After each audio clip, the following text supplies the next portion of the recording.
Welcome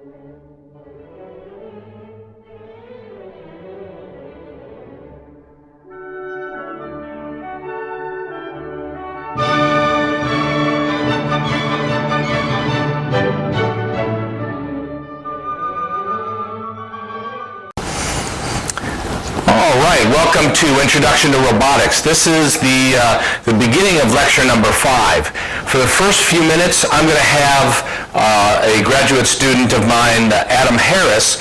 He's going to do a presentation and some exercises on wheels and motors. And then after that, I'm going to do an example, a little problem session of wheels and motors, specifically about motion.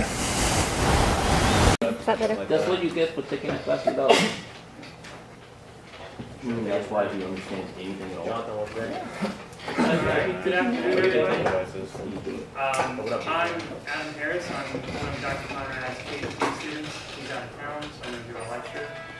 This lecture is also going to help me out. They're doing some recording to kind of see how I do. So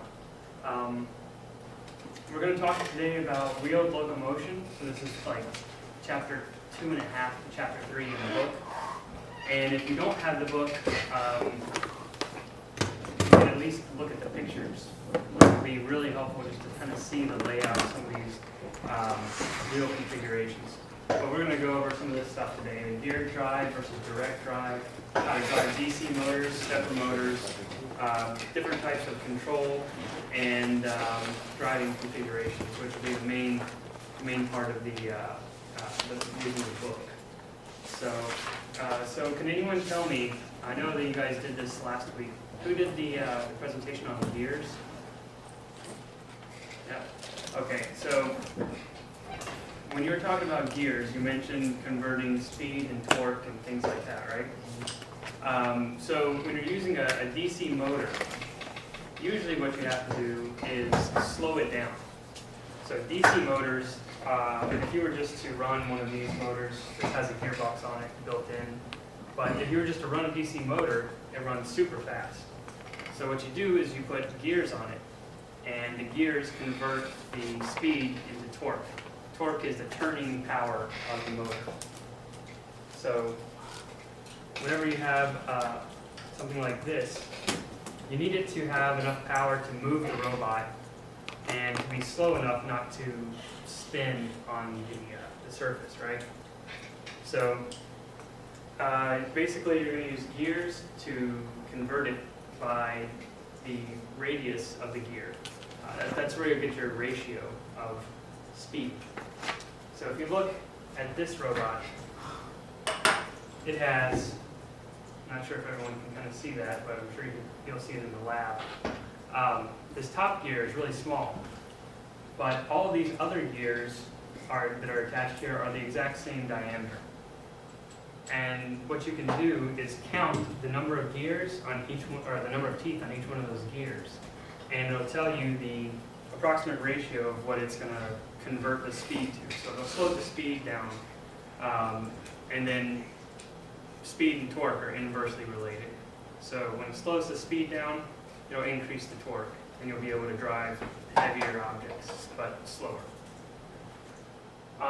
So what has gears in it?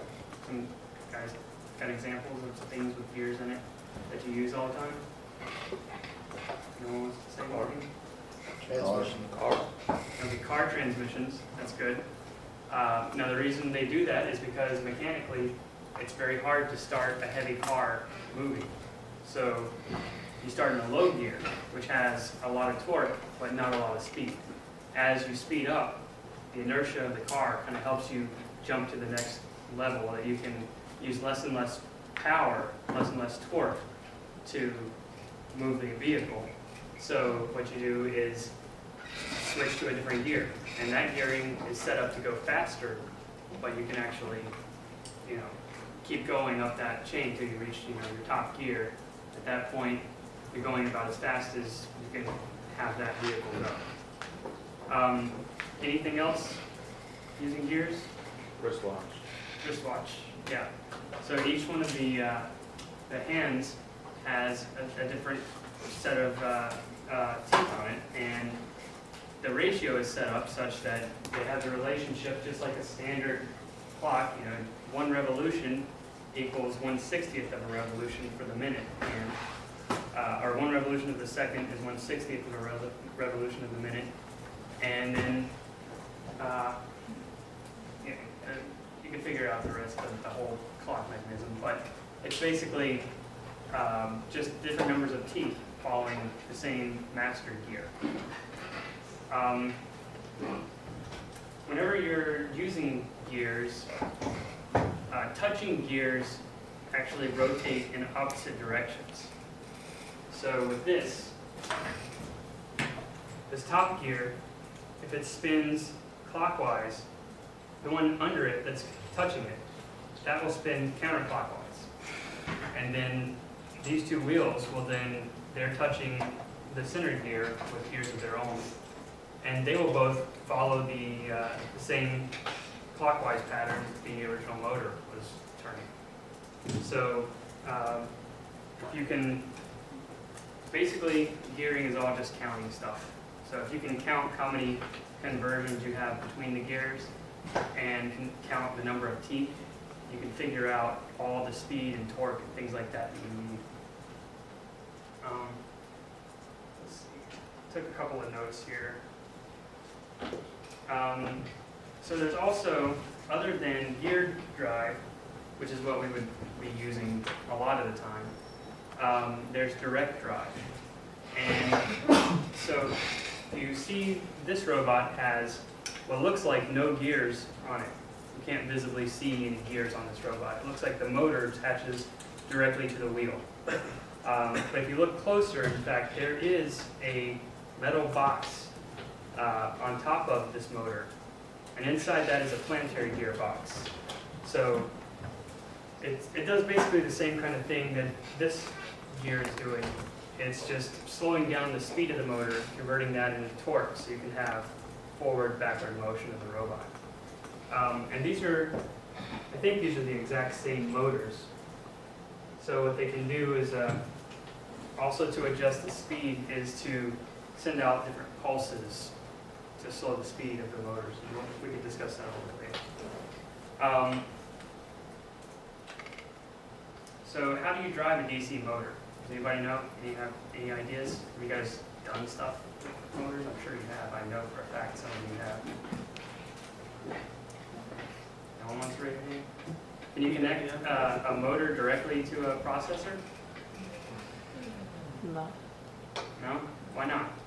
What might Processor happen? doesn't have enough power to drive a motor because Okay. it needs a lot of current. Yeah, exactly. Motors need a lot of current, so if you tried to put a motor directly on a processor, it will likely sink too much power and fry the processor.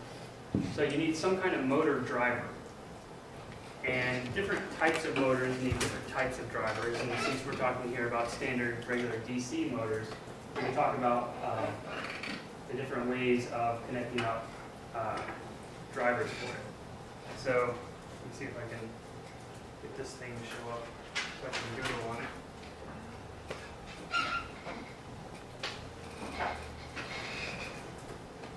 Okay, so if you have your processor,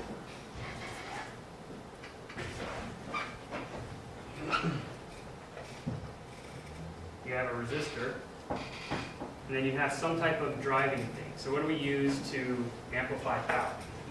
Resistor. Transistor. So we put a transistor on there. And so this is, can you all see that? So this is your basic configuration to drive a motor in a single direction. And basically what this will do is take your standard digital output from the microcontroller and use this transistor basically as a switch that amplifies the power. So this VCC here, this might be like 12 volts, which is a standard voltage for a good sized motor. Those are 12 volt motors. And you have 5 volts From the process. for your processor. And your sensors will probably use 5 volts as well. So you have basically 2 separate power supplies. Now, because motors take so much current, in fact, starting a motor takes a lot more current than just running a motor. But because they start, or they take so much current, especially to start, sometimes what happens is whenever you send the signal to turn the motor on, your robot will completely reset. Now, why would that happen? You've got everything set up correctly. You have like a 5-volt regulator in here running off of this 12-volt line. So why would that? I mean, it should be fine, right? What happens is whenever you turn on the switch, this transistor, the motor draws so much current that it basically depletes the battery. And the battery, at that point, can't supply the full 5 volts required for the processor. Because you need more than 5 volts whenever you're going into the regulator, right? Well, once it does that, it basically hits what's called a brownout voltage, which is basically like an alert on the processor that says if it goes below like 2.7 volts, turn off the processor because it's low power and weird things might happen. So it just resets. As soon as the processor resets, it'll come back into whatever state that you've set up for it. So it'll probably be going back into the state where you're turning the motor on. And when you do that, it's just going to be a cycle. The motor turns on, it might jerk, and then it'll cut off, and then it'll reset and do it again. And so your robot will be real jerky, and you won't really understand what's going on. So what's best for driving any motors, especially these DC motors that are common that we're going to be using, is to have 2 separate power supplies. You have 5 volts here, and that could be like a 9-volt battery to a voltage regulator.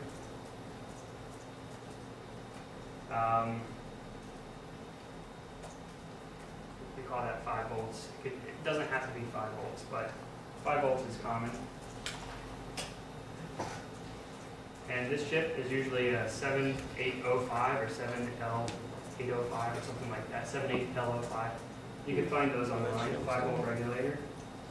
And then this would go to your microcontroller. It's not stalling if you ask for that. And then separately, you would have 12-volt power supply powering the motors. And this would connect using the transistor here. And of course, you have to tie the grounds of the power supplies together. If you don't tie this ground to that ground, it's not going to work. You'll send the signal, but since the motor won't really have any idea what your ground is, what your reference is, compared to, you use the ground as a reference of 0 volts versus 5 volts for a logic high. Well, it doesn't know what your reference ground is, so it doesn't know that you've turned it on. So what you need to do is make sure that all of your grounds are attached together. And so this is the simplest case of driving a motor in a single direction.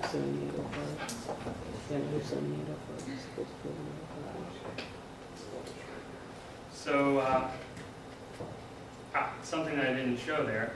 So motors are inductors, right? And inductors, whenever you power an inductor and then you remove that power, what do? They store energy and release. What's that? They store energy and then they release it back. Exactly. So you treat the coil of the motor just as you would any coil.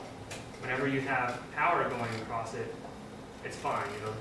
In this case, it'll drive your motor. But whenever you remove power, you'll get a backwards feedback, basically, transient spike. And so what you need to do is kill that spike, because if you don't, it's basically just going to send power back into your circuit. So you add a 5-watt converter in there? Yep. you got to have a flyback diode. Now, I have a little bit because I'll move on to this next one here. Where's the Shit. picture? And there's something. Now, some transistors, like the one that I was just showing you was a BJT. BJTs are fine to use, but that's not quite the one I wanted. BJTs are fine to use, but they don't dissipate power quite as well as MOSFETs. So MOSFETs can actually drive motors more efficiently. So let's go ahead and open these up. We'll talk about them in a second. So the MOSFET is actually, and you can have MOSFETs that have the diodes built in, flyback diodes, like this one. You put that across your transistor, and basically it'll keep sending that power back through the coil till it dissipates. And you won't have any issues whenever you're trying to drive your DC motors. And now, that was for the simple case, you want to turn a motor in a single direction. But if you want to turn a motor in either direction, you have to use something called an H-bridge. It's called an H-bridge because it looks like the letter H. And so, how many people have used this kind of stuff? So there's a few of you. I know I'm losing a few of you guys because you're like, oh yeah, this is cake. But for other people, they just haven't seen it yet. So this is the basic concept of an H-bridge. And H-bridges are, they're basically, they allow you to, see if I can, the laser, that's bright enough, can you see that? Yeah. Okay, so basically, it allows you to send power through the motor from either direction. So what you would do is if you wanted to go clockwise, for instance, you might close switch 1 and switch 4. You leave the other ones alone. You don't turn those on because that will short stuff out.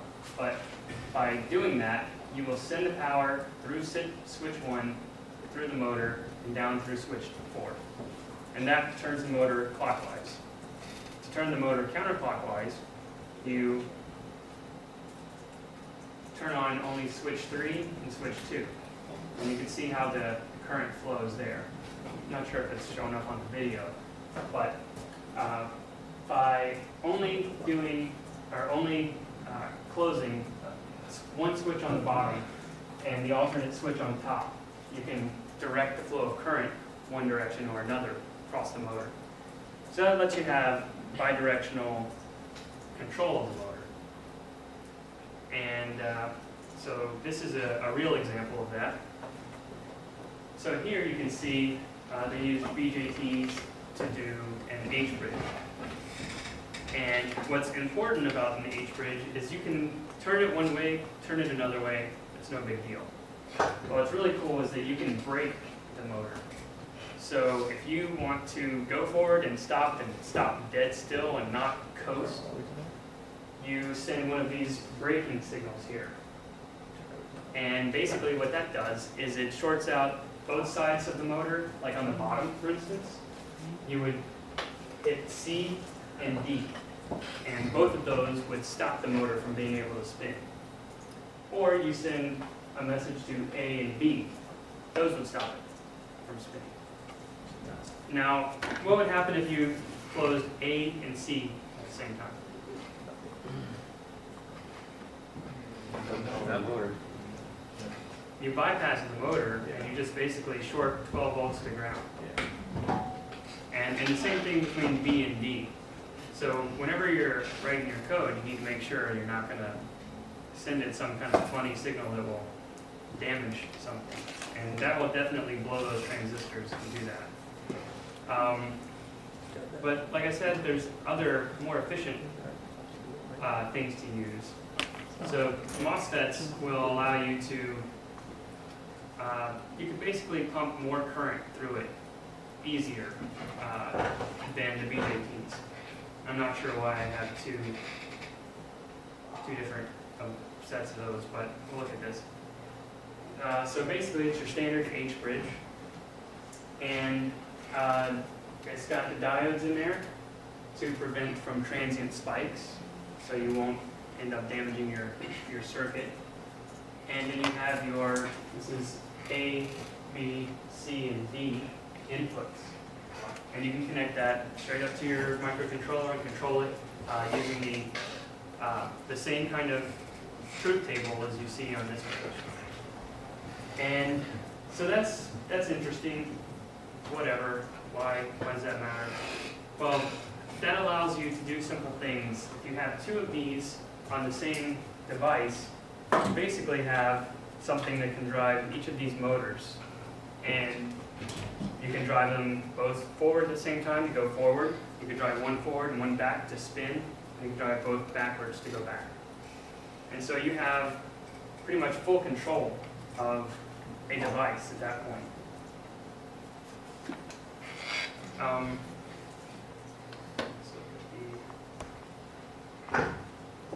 Now, there's more information here on these slides that I've given, and you can check those out. I don't really expect you to know it or anything, but this tutorial at the very bottom of slide number 3, which these will be on the website, that's a really great tutorial to explain the concepts of H-bridge design. And in fact, it goes a little bit further by adding what's called an enable line, so you can turn a side of an H-bridge on or off, completely. And then, of course, your direction line, and then you'll be able to send it pulses to slow down or speed up the motor. Now, I didn't quite go through and make a slide for pulsing the motor, but I want to go over that really quickly. So, how many people have heard of pulse width modulation? Okay, so a lot of people. So, pulse width modulation basically means if you have a square wave, it's the duty cycle of that square wave can affect the speed of a motor. It's kind of an average. So if you have 50% duty cycle, the motor is on half the time and off half the time. So it's going to go about 50% of your maximum speed, right? And then if you have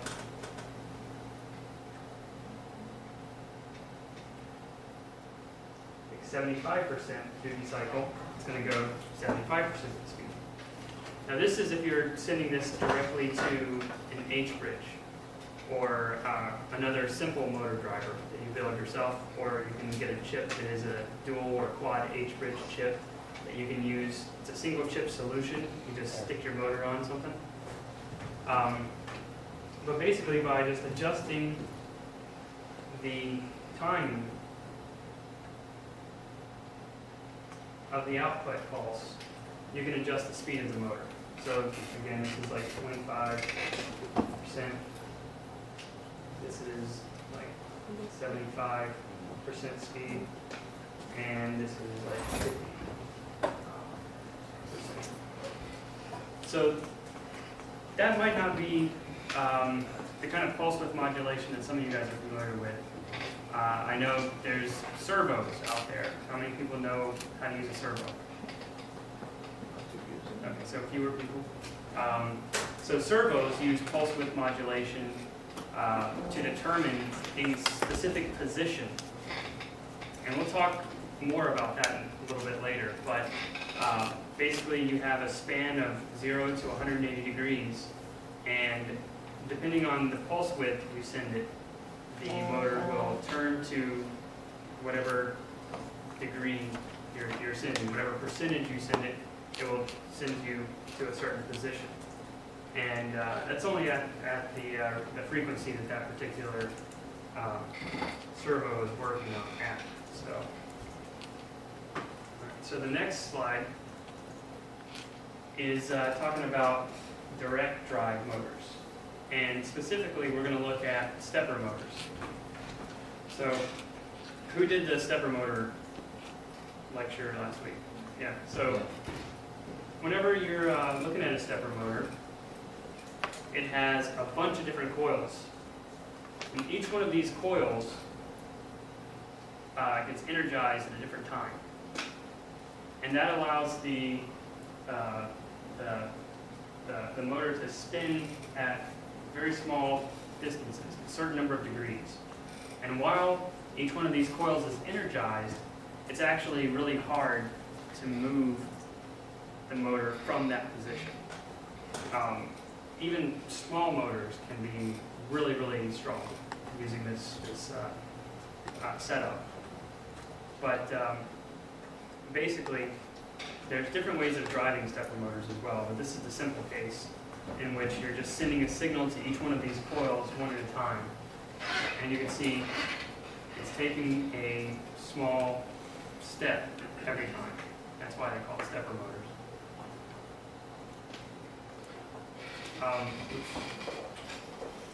So each stepper motor has a rating called degrees per step.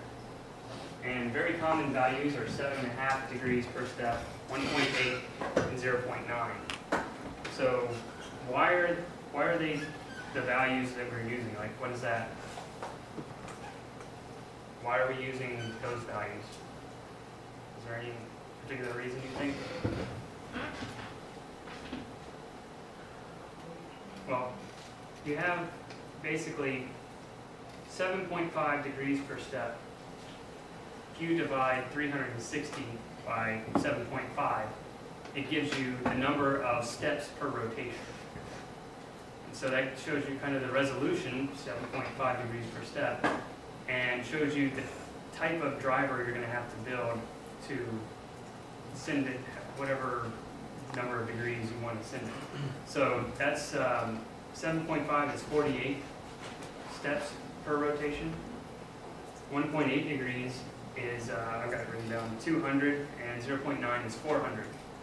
And so you get better and better resolution. So like, who cares about that, right? Like, that doesn't matter, the resolution of the motor. You're gonna stick it on a robot and drive it around the house. It's probably gonna slip on the carpet and things like that, right? Well, stepper motors are used in a lot of industry. Pretty much anything that you do with an assembly line or machining things, all those devices use stepper motors, or many of those devices. So there's a thing called a CNC machine, which basically takes a drill and puts it on an axis or a three-dimensional setup, and it can mill out three-dimensional shapes out of a solid block of material.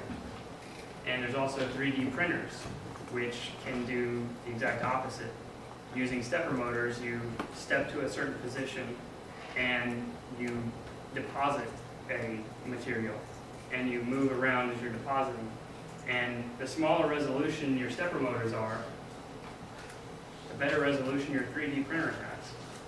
So how many people have seen, like, what's that called, the Maker Bot? Or there's like several 3D printers that you can buy nowadays that are pretty cheap. You can check it out.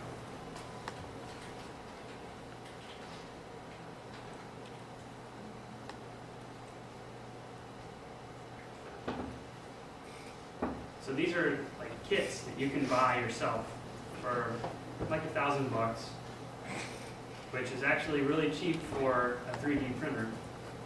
And pretty much you just hack it together. Well, of course there's going to be an ad if you ever want to show the video. But pretty much you snap the pieces together, plug the motors in. The motors plug into a little Arduino probably at this point. And two ads, great. But basically, you plug the stepper motors into a driver, and then you build a 3D printer pretty easily. So let's see if we can.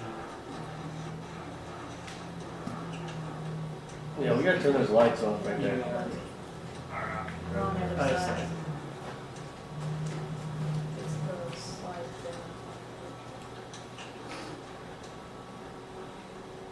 There it is. There. Yeah, sorry about that. I didn't even realize that. So this is a device. It's probably that big, and you build it yourself, and it's depositing ABS plastic, which is the same kind of plastic that like your regular consumer electronics are made of. So the stuff that it builds is actually like good quality stuff. And it deposits one layer of material, and then this axis right here goes up by a certain amount, and then it deposits the next layer, and so on and so on. So by the end of it, you get a 3D something. That one was not really a great 3D something to see, but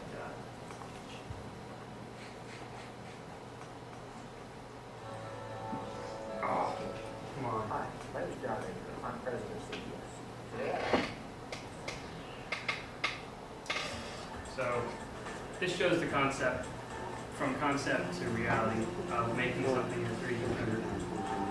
And MakerBot isn't the only company that's doing this. There's tons of like open source 3D printers, and every single one of them uses stepper motors.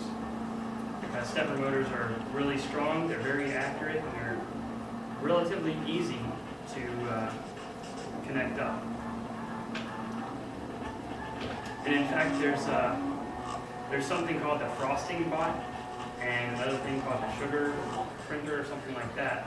And basically, it makes food, so you can like print your own 3D cookie or something. The sugar bot is actually really cool. It has a big tub of regular sugar, and then it heats up the sugar and caramelizes it one layer at a time. And so when you're done, you get this big, massive sugar blob of whatever you want it, whatever shape you want it. So in this video, you can see the lines here of the, maybe not. So you can see the lines of every step that it took. And if your resolution is better in your stepper motors, you can get much finer lines, much finer details. Now what you could do is you could attach a stepper motor to like a gear chain of some type, or just a couple of gears or whatever, and you can once again kind of reduce the number of degrees per step. Another thing you can do for stepper motors is called micro-stepping. So micro-stepping is pretty neat. You can you can go to a certain position that is halfway between, for instance, 0.9 degrees by energizing 2 coils at the same time. And you can actually do like 8th stepping, 16th stepping, things like that. But the only issue with that is that torque isn't equal for every step. So if you're going to do that on a robot to try to get really good precision on driving, that's not going to help you out in the least. So as far as steppers go, there are 2 types of steppers really. You have unipolar and bipolar stepper motors. You drive them in different ways, but usually when you see a motor that has 4, 5, 6, or 8 wires, you can tell it's a stepper. And the coils draw a lot more current than a normal motor, like a normal DC motor. So you probably have to put resistors in there. So how would you drive a normal, standard bipolar motor? So this is called bipolar because it has 2 coils. And it's set up approximately like this. It's kind of the example that I showed before. What you do is energize 1 coil at a time to get your normal stepping. And in a regular DC motor, as the motor is turning, there's a bit of a gap between when each coil is energized. It's on the commutator, there's literally a line that prevents one side from shorting out the other. So whenever you are sending power to it, it's not a constant draw of power through that coil. because the coils themselves only have like maybe 1 ohm resistance, so very low resistance, meaning very high current. And so on stepper motors, you're actually energizing a single coil at a time. And usually you want to hold that coil at a certain value, at a certain place for a given time. And so what you need to do is usually add a really good sized current limiting resistor in series with each one of these coils. So for driving a bipolar stepper motor, a real simple thing to do is to just use an H bridge, just like we looked at before, for each one of these coils. So that would be 2 H bridges. And basically you can send power bidirectionally through either of these coils to step either clockwise or counterclockwise. And bipolar stepper motors usually have 4 or 8 wires if they're just directly bipolar. Unipolar is the other type of stepper motor, and basically it's the same thing except for each coil has a tap in the center. And that tap is attached to the common. So that could be either, your supply or your ground. And the way that you would drive this, a simple way to drive this, at least, is you basically want to drive each coil as, let's see, I'll show you here. So you have each coil set up on its own transistor.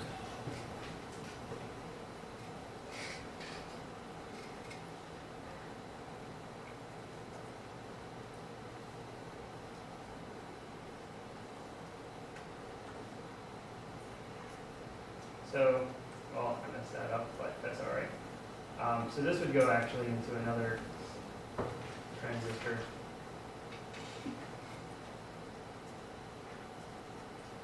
So that's really complicated. I'm just going to use that new sheet of paper. But basically, you will use a separate transistor for each side of the coil.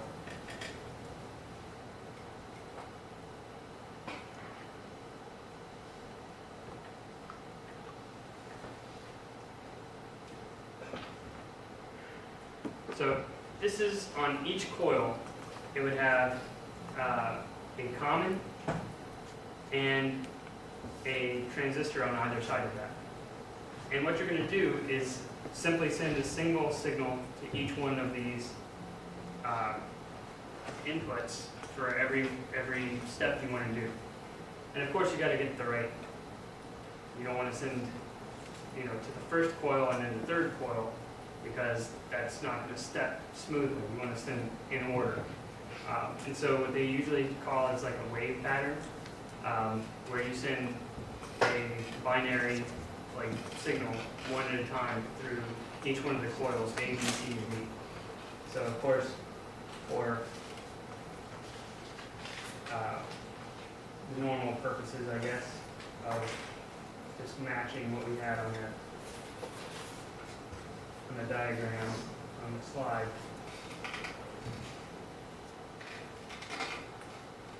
So this is the same thing as what we just saw in the slide for a unipolar motor. And they're fairly easy to drive as long as you have a strong enough motor driver. Usually what you want to use is a Darlington pair transistor, which is basically 2 transistors on a single block of silicon, which will pump out a lot more current. And so here it says it can be used as bipolar. And so they come in 8-wire, 6-wire, 5-wire. They don't come with a 4-wire, so I don't know why I wrote that. I'll fix that. But if you look here, so if you just wanted to turn your unipolar motor into a bipolar motor, you could ignore 1 and 2, which were the center taps, and that would turn this into just a simple 4-wire motor. Another thing is you could have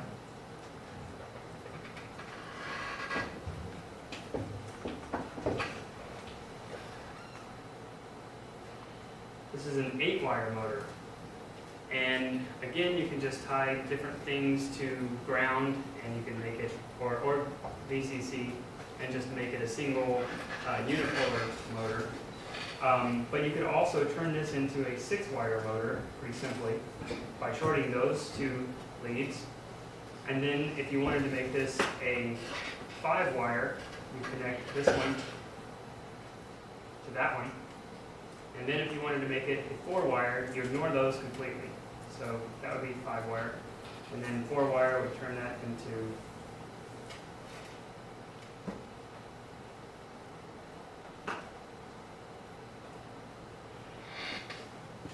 that. And so if you ever have the choice, try to get an 8-wire motor because they're the most versatile. You can use them in a lot of different circumstances.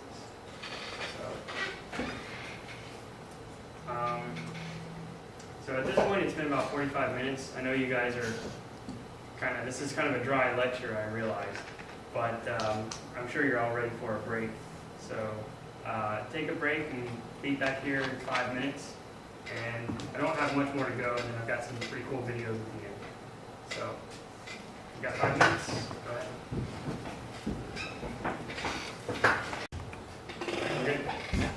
Okay, so for stepper motor interfacing, you don't usually want to send a signal to each one of the coils. You want to send a simple signal. So what you do is design a driver that fits in between your microcontroller and the actual coil driver. And what this does is it should take 2 inputs, direction, like which way to spin, clockwise or counterclockwise, and a step. Every time you send a step, it'll pulse, or you send 1 pulse to the step line, it will step 1 degree or 1 step in whatever direction you're telling it to go.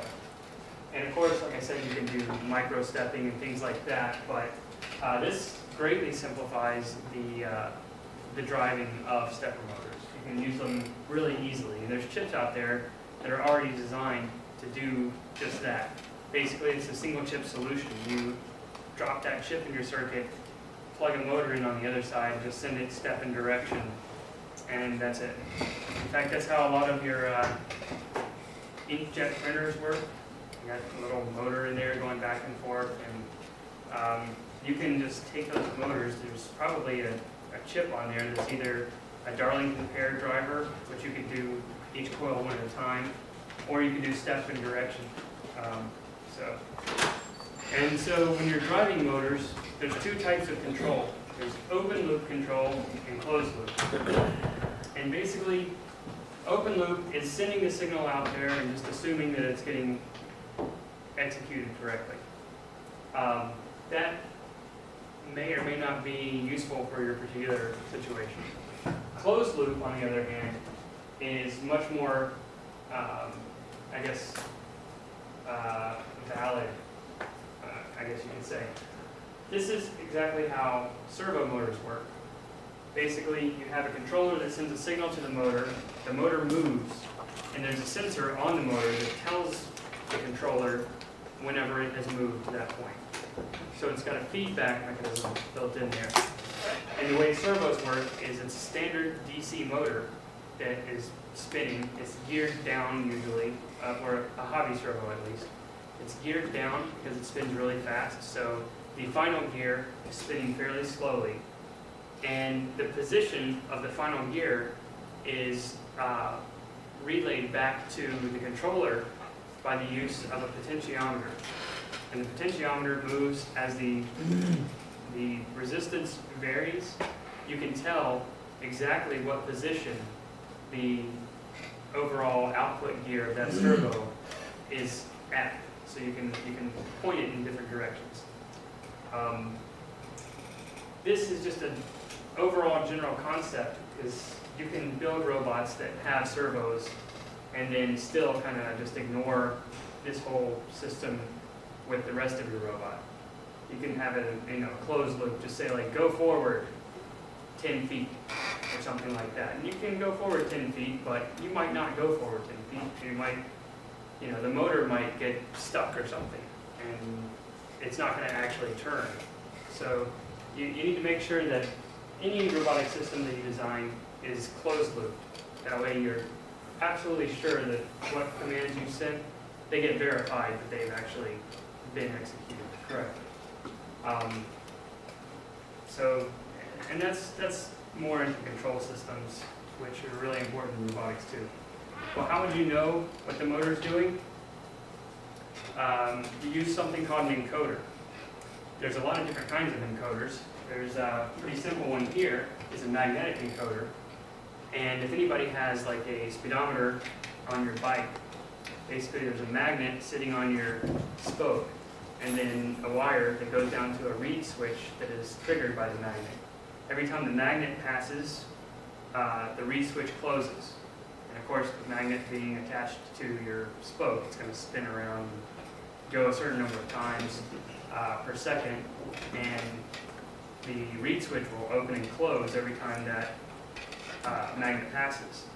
And that'll basically give you the ability to tell how fast you've gone, how far you've gone, things like that. You can get a lot more detail. As you can see here, if you have different poles going different directions, you can get more resolution. So with the bike example, you get one signal for every rotation. With this example, you can see you can get 4 signals for every rotation. And you can go on and make really tiny magnets and stick them all on your motors. That gets heavy because magnets are heavy, and it gets kind of annoying to have to deal with that. But these are really good for, so imagine you have a vehicle that's going to be out in the mud or something. This is really good because mud is not going to affect the magnetic properties of a really strong magnet. You're going to always get your signal. As long as the parts are there and in the right vicinity from one another, you'll always get your signal. Other types of encoders, like optical encoders, you wouldn't be able to use on a robot that goes in the mud because they can clog up the holes or cover the spokes in the encoder. So basically what happens with optical encoders is you shine a light either through something that's spoked, like this disc here has holes drilled in it, or you can have it reflect off of another material which is just printed with black and white lines. The black and white lines is similar to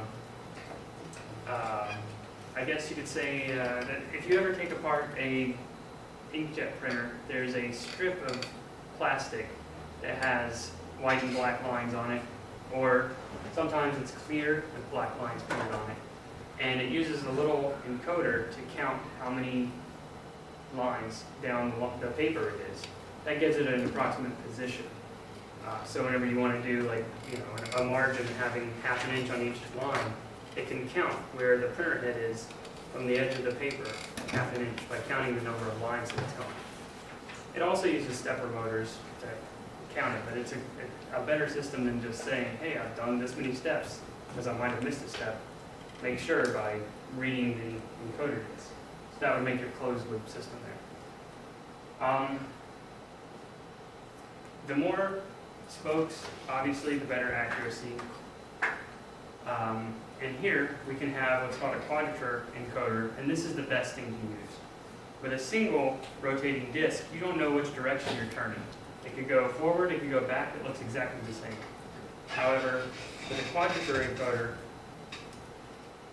the interior disc, or the spokes on the interior and the spokes on the exterior are set at about 90 degrees out of phase with one another. That means if you turn in one direction, for instance, the top will receive its signal slightly before the bottom. and you know that you're going clockwise if that's the case. Or if you're going the other way, the bottom sensor will receive a signal just before the top sensor, and then you know you're going counterclockwise. So by being able to sense which one was first, you can tell not only how far you've gone, but in which direction you've gone. And these are things that can simply be attached to the motor itself. And in fact, if you look at these Danny robots, there's this little black thing right at the edge of the wheel. This one has 4 wires on it. That's the encoder. It's got an encoder built in, so whenever you tell the robot, I want to go this distance, it goes exactly that distance and stops. So this is all for how do you tell about closed loop systems, right? So if we go back here, open loop system, a great example of an open loop system is the original Lego Mindstorms kit. If you turned the robot on and you wanted it to drive to a certain distance, you couldn't tell it to go to a certain distance. You could only tell it to turn the motor on for a certain time. And if you say, go forward 1 second, you can go forward for 1 second. That might be, I don't know, 2.5 feet. So you have to play with it until you get the exact right distance that you want. And I ran summer camps and stuff for a long time and did robot competitions and things. And people would work for hours on their robot, and then right before the competition, put in some fresh batteries, and the fresh batteries will make the motor spin faster. So it'll do more rotations for every second. And so the robot was completely off. So it couldn't solve the maze or do whatever it was supposed to do. The task was impossible now because the batteries are at a different level. So the newer NXT robots that you guys mess with, those actually have encoders built in. So you can tell it to go, you can still do the 1 second, 2 second, but you can tell it to go exactly 8 degrees. And it'll go exactly 8 degrees or so on. So for drive configurations, I kind of wanted to get to this because it's pretty cool. So differential drive, you can check out these. Driving configurations are very complicated. There's about 1.5 billion different ways of putting wheels on robots. And the book in chapter 2 has pretty good layout of different kinds of driving configurations with wheels. It's a pretty big chart, if I can find it here.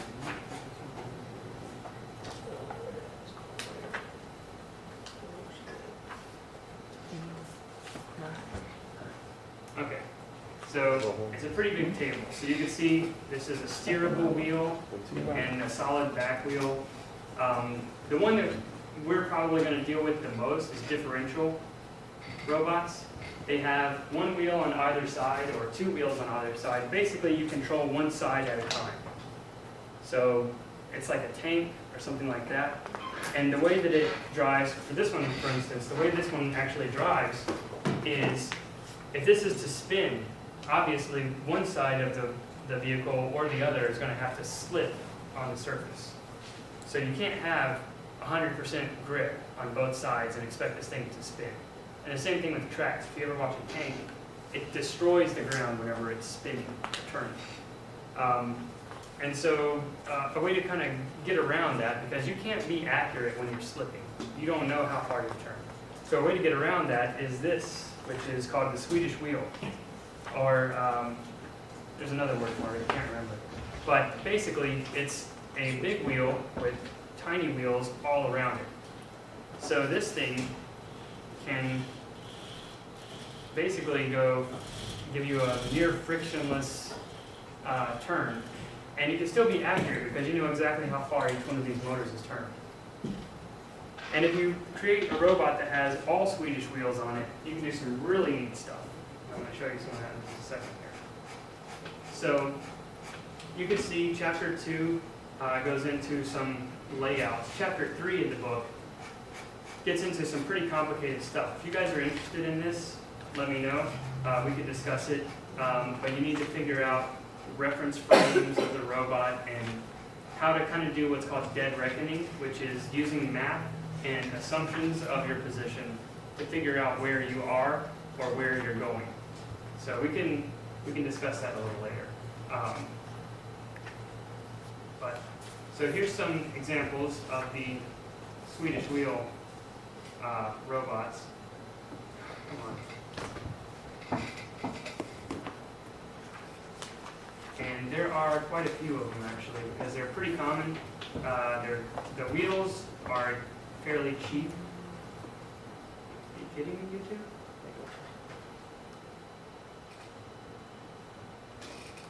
All right, I'll find them. So,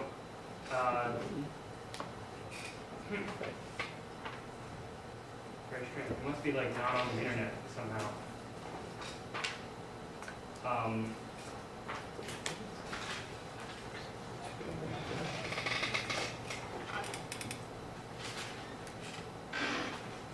Well, anyway, you can have a robot that has all Swedish wheels on it, and you can do a robot with 4 or 3 wheels, and depending on how you spin it and which wheel you're spinning in which direction, this thing can be driven in literally any direction from any standing position. So instead of this thing having to turn and then go, if you use all Swedish wheels, it can literally go sideways, back and forth, forward, at any angle in between. And it's really not too complicated to calculate out the math on figuring out what signals need to go to which motor to get you here. Try one last time. I don't know why this is backing up. Let's go back. Yeah, I must be kicked off or something. But there's another type of drive configuration called the spherical wheel, which is literally a ball.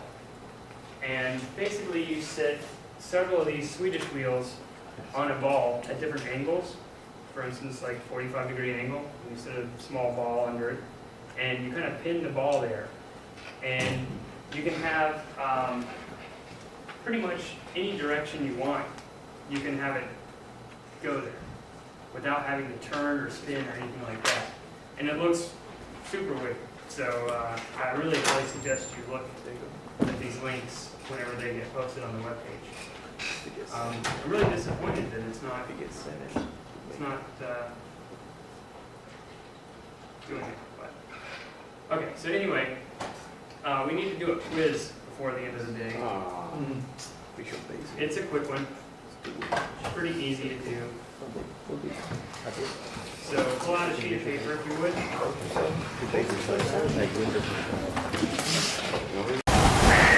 All right, this is a continuation of Lecture 5.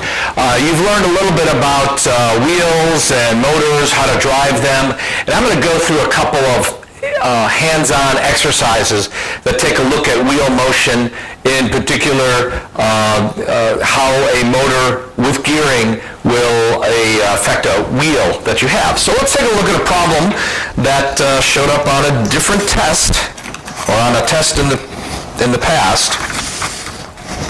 And so the first question that I have, consider a robotic vehicle like the one used in Lab 2 and 3. This is where we're actually using a wheeled robot. The motor has a 51-to-1 gearing. In other words, 53 rotations of the motor actually represents 1 rotation of the wheel. And again, why would you want to have gearing like this in place? All right, one of the reasons is that a motor has only a certain amount of torque that it is able to provide.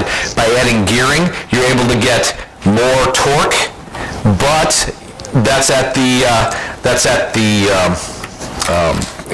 a trade-off with the amount of motion that you have. So you have a lot more motion of the motor to move the wheel only a little bit. So there's our gearing is 53-to-1, and that means that the rotation of the wheel will be whatever the wheel size is. In this case, we say a radius of 7 centimeters. How many revolutions of each motor are needed for the vehicle to move 2 meters in a straight line? So what I would like you to do is, well, let's take a look at this. So our objective is is, again, we have a motor, and we know that we have 53 revs is going to be equal to a wheel for 1 rev. So I guess the way to look at it is 1 revolution of the wheel equals to how many meters? Does everybody remember their math with respect to the formula associated with that, right? So your traveled space is going to be what? 2 pi r, correct? That is the circumference. So your circumference is going to be equivalent to 2 pi times pi times r, which is 0.07 meters. You all agree with that? So the next step is, well, let's do that multiplication out. So I pull out my handy dandy calculator. Thank goodness for phones like this, because I want to get an exact number. And where are we? Come on. Oh, I thought I had pi for sure here. 2 times 3.14 is good enough, times 0.07, and that is going to be equal to 0.44 meters. So the next step on this is, if you want to travel 2 meters, well, you can do the equation. 2 meters is going to be equal to 1 wheel revolution is equal to 0.44 meters. And oh, by the way, this is a multiply. Oh, by the way, 53 motor revolutions is equal to 1 wheel revolution. So what we're left with is, and this is, if you remember from your earlier days, let's see, meters cancel out each other, wheel revolutions cancel out each other. So we have a total of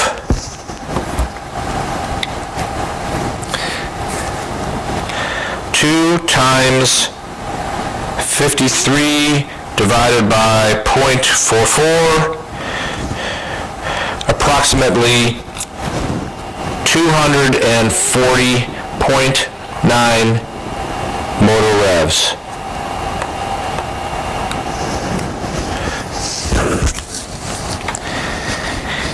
And again, this is in the place of this number right here, you could have just said 2 pi times 0.07 meters. We just solved it in advance. So I will make another example. If, for example,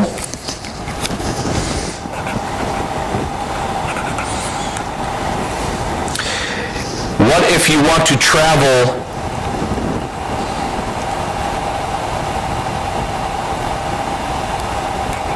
400 meters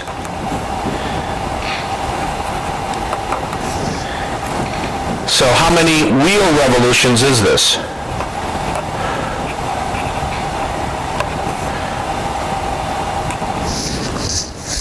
So what I'd like you to do is to go ahead and stop the tape.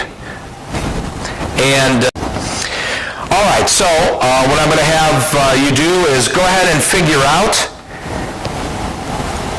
if we want to travel 400 meters, how many wheel revolutions will this take? So go ahead and take a little bit of time. You can pause the tape if you wish, try and figure this out. We here are going to figure this out ourselves. All right, we're back. And so let's solve the problem. We want to travel 400 meters. And, oh, by the way, we want to know how many wheel revolutions it's going to take. Well, one thing that we know already, and we computed this already, was that each wheel revolution is 0.44 meters. So what we're going to identify is 0.44 meters is equal to one wheel revolution. So again, using the comparison of units, we're multiplying it, and so our answer is, using our handy-dandy calculator, will be 400 divided by 0.44 meters, and it turns out to be a total of 909.1 wheel revolutions. And this is a good example of how one would go about looking at that. So let's look at another problem that showed up in a previous exam. Consider a robotic vehicle, same thing. It has a 53-to-1 gearing, wheel radius of 7 centimeters. The width of the robot is 30 centimeters from the wheels on each side. So if I declare the center of the robot to be the point halfway between the wheels, how many revolutions of each motor are needed to turn the wheel 180 degrees?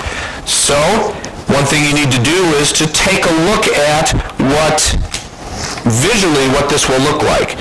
So we have a robotic vehicle that looks like this. We have one wheel here,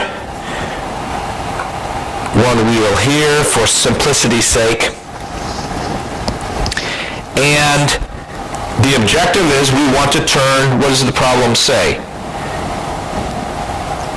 We want to turn the vehicle 180 degrees in place.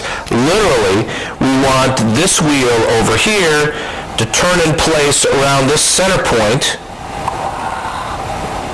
to right there. So how much distance will it travel?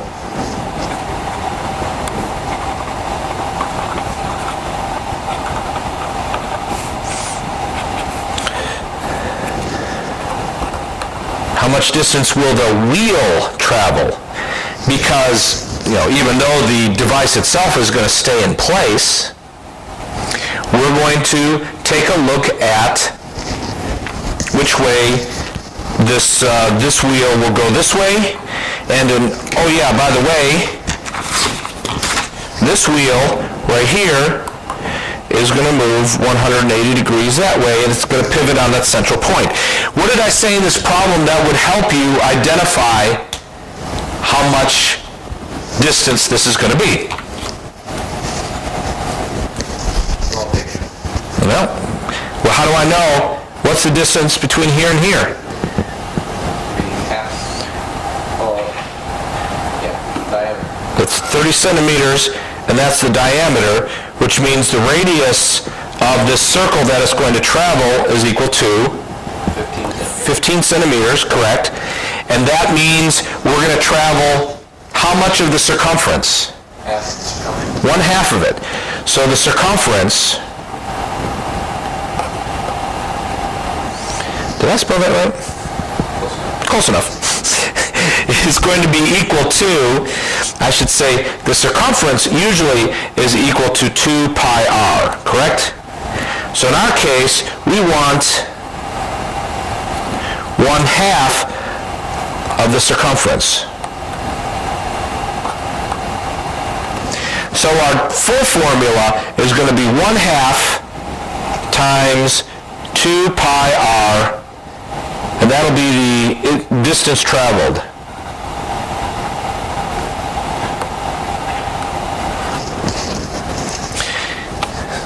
and simply, it's going to be 15 pi.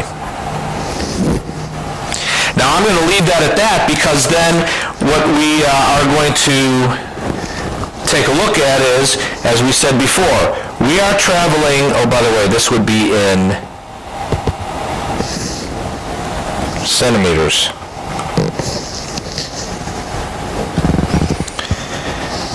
So if we are traveling, in our case, 15 pi centimeters, and oh yeah, by the way, 100 centimeters is equal to 1 meter. And oh, by the way, we also know that one wheel revolution is going to be equal to 2 times 0.07 meters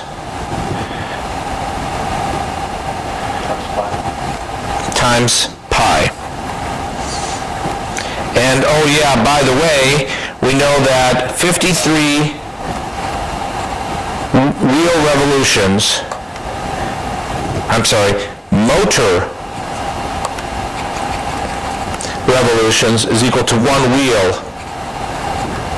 revolution. So doing all the math associated with this, our final answer is going to be 0.568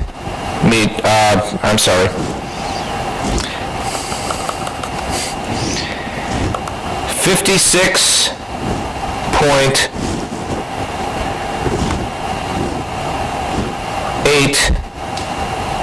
motor revolutions. Is that right? All right, I have to add this as an addendum to the tape.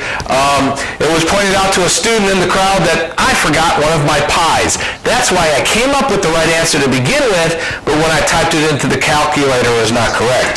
One thing I forgot to do is, oh yeah, by the way, pi, cancel each other out. So from that respect, then we have simply 15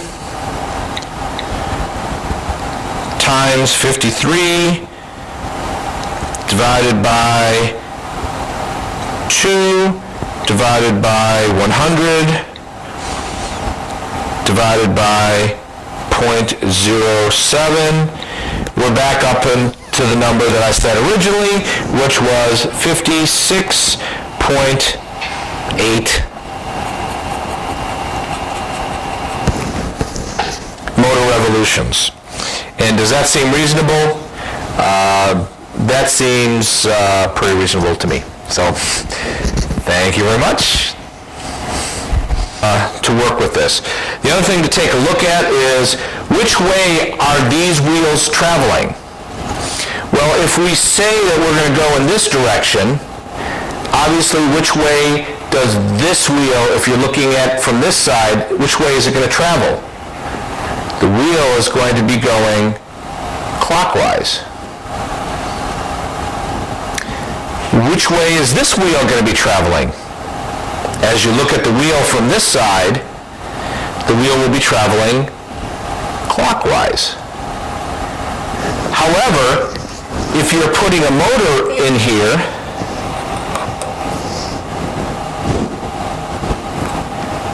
and it's a direct drive, this will be going clockwise, this will be going clockwise.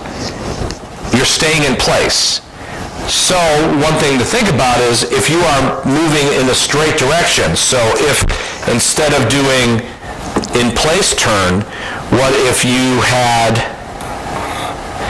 decided that you wanted this robot to go forward, what direction would this wheel and motor be going? Well, this one is going clockwise, but in this case, the wheel is traveling counterclockwise.